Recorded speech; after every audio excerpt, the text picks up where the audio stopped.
সামাজিক গণমাধ্যমে প্রকাশ হওয়ার আগে এবং সামাজিক গণমাধ্যমে প্রকাশ হওয়ার পরে ঘটনাটা পুরোই উল্টে গেছে। বুঝতে পেরেছেন? আমি চাই আমার দুটো বাচ্চা আছে, আমার দুটো বাচ্চাকে মানে নিয়ে আমি সুখে থাকতে চাই। আমার বাচ্চা দুটোর সুন্দর সুনিশ্চিত ভবিষ্যৎ আমি দেখতে চাই। তো আপনার বাচ্চারা কি এই বর্তমান অবস্থা জানে? হ্যাঁ, জানে, ওর বাবা অসুস্থ, জানে। তো মানে তাদেরকে নিয়ে কি আপনি দেখতে গিয়েছিলেন? হ্যাঁ, আমি গিয়েছিলাম। আচ্ছা আপা, আপনি একটু বলবেন যে আজকে আপনি মেডিকেলে যাবেন কিনা বা কখন? না, যে পরিস্থিতি তৈরি হয়েছে সেখানে আমি আর যেতে পারবো বলে মনে হয় না। আমি যেতে চাইলেও যেতে পারবো না। তারা আমাকে একসেপ্ট করবে না। তো আপনি যখন আপনার হাজবেন্ডকে দেখতে হসপিটালে গিয়েছিলেন তখন ওই যে যে মেয়েটার সাথে ভাইরাল হয়েছে দৃশ্যটি, তো তাকে আপনি দেখেছিলেন কিনা বা সে সেখানে না, আমি উপস্থিত যখন ছিল? হসপিটালে গিয়েছিলাম তখন তাকে আমি দেখিনি। দেখিনি, আমি তাকে বা দেখিনি। আপনি তার সম্পর্কে আসলেই মানে কতটুকু জানেন? আমি তার সম্পর্কে বেশি কিছু জানি না। কারণ তাকে আমি চিনিও না, তাকে আমি জানিও না। আচ্ছা, এই যে যারা আপনার স্বামীকে কিংবা তার সাথে যে মেয়েটা ছিল তাদেরকে যে কুবিয়েছে, এটার বিষয়ে আপনি কি বলতে চান? না, না, দেখেন, উনাকে যে মানে হতাহতের ঘটনাটা হয়েছে, এই ঘটনা সম্পর্কে আসলে আমি কিছু জানি না। এখন কোন পারপাসে বা কিসের ভিত্তিতে এই ঘটনাটা হয়েছে এটাও আমার জানা নেই। আর যারা করেছে তাদের কি আপনি বিচার চান? অবশ্যই। কারণ আমি চাই যে আমার স্বামীকে যারা আহত করেছেন, গুরুতর অসুস্থ করেছেন এবং জীবনের যে তার ক্ষতটা তৈরি করেছেন, আমি চাই তাদের সুষ্ঠু বিচার হোক এবং সুষ্ঠু সমাধান হোক। তারা যেন আইনের মাধ্যমে সুন্দর এবং সুষ্ঠুভাবে মানে আমার স্বামী বিচারটা পায়।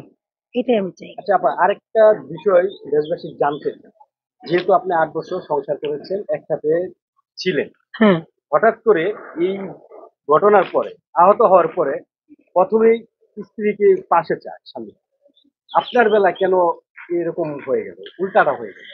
আমার বেলায় এরকমটা হলো ওই যে বললাম, এই কারণে যে সোশ্যাল মিডিয়ায় দেখানো হচ্ছে স্বামী স্ত্রী একজনকে।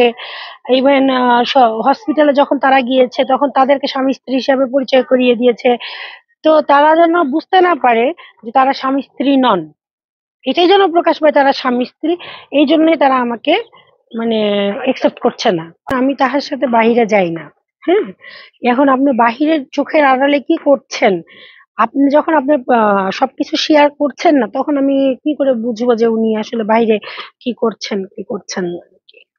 আপু, আপনি একটু সংক্ষিপ্ত আকারে একটু বলবেন যে কত সালে আপনার বিয়েটা হয়েছে, এবং বিয়ে হওয়ার পরে আমি যতটুকু বুঝতে পারছি যে আপনাদের হাজবেন্ড ওয়াইফের ভিতরে ভালো একটা সম্পর্ক নেই। আসলে কি কারণটা কি? ভালো সম্পর্ক না থাকার কারণটা কি? সূত্রটা কোথা থেকে শুরু হয়েছে বা ভালো, বুঝতে শোনেন, ভালো ছিলাম না কে বলছে? ভালো না থাকলে এতদিন ধরে একটা মানুষ একটা সংসার করতে পারে? অবশ্যই ভালো ছিলাম। হয়তো কোনো ভুল, মানুষ ভুল করে, হয়তো তিনিও হয়তো কোনো ভুল করে ফেলেছেন, যার কারণে এরকম সিচুয়েশন সৃষ্টি হয়েছে। আপনাদের বিবাহটা কি পারিবারিক ভাবে হয়েছিল না লাভ ম্যারেজ? পারিবারিক। কত সালে বিয়েটা হয়েছে? 2016। আহ বিয়ে কি কোনো ডকুমেন্টস প্রমাণ কি আছে হ্যাঁ, আপনার কাছে? কি কি কাবিন নামা ডকুমেন্টস প্রমাণ আছে, আছে? ছবি আছে। আমার দুইটা বাচ্চাই তো বড় প্রমাণ। ডিএনএ টেস্ট করেন। কাবিনে কত টাকা উল্লেখ করা হয়েছে? 15,01,000 টাকা। 15 লক্ষ 1 টাকা। উসির কত টাকা উল্লেখ করা হয়েছে?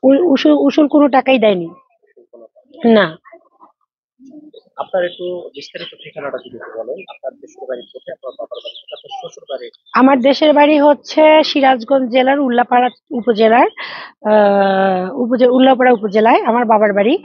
আর আমার শ্বশুর বাড়ি হচ্ছে সিরাজগঞ্জ জেলার তাড়াশ উপজেলার দেশিগ্রাম গ্রামে। এখন আপনি সর্বশেষ কি চাচ্ছেন?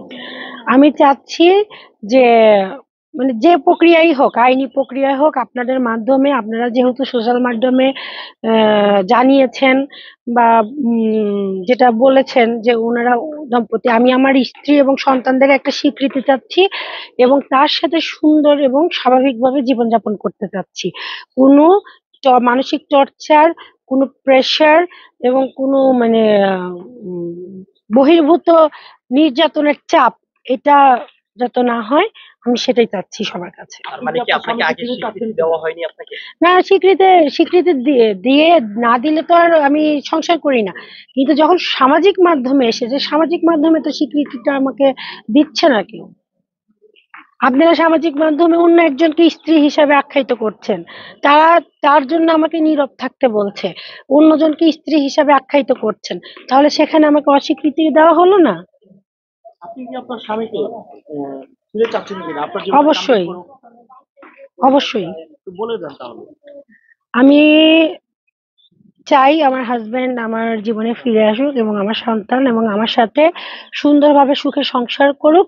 তৃতীয় কোনো ব্যক্তি যেন এর মধ্যে না থাকে। আইনি কোনো ব্যবস্থা নেবেন কিনা যদি আপনাকে স্বীকৃতি যদি না দেওয়া হয়? তখন তো নিতেই হবে অবশ্যই। আইনি প্রক্রিয়া যেতে হবে। যদি এটা সুষ্ঠুভাবে সুরাহা না হয় তখন তো আমার আগে আইনি ব্যবস্থায় যেতেই হবে। আচ্ছা, আপনি বলছেন আপনাকে যেন মানসিক টর্চার না করা হয়। এবং আমাদের নিরাপত্তা দিতে হবে। কারণ আমার বাচ্চাদের উপরে তো হার্মফুল হতে পারে বিষয়টা, জানেন? ইতিপূর্বে কি কোনো টর্চার করেছিল আপনার উপরে? আমি সে বিষয়ে এখন না যাই। আমি সে কথা এখন বলতে পারছি না।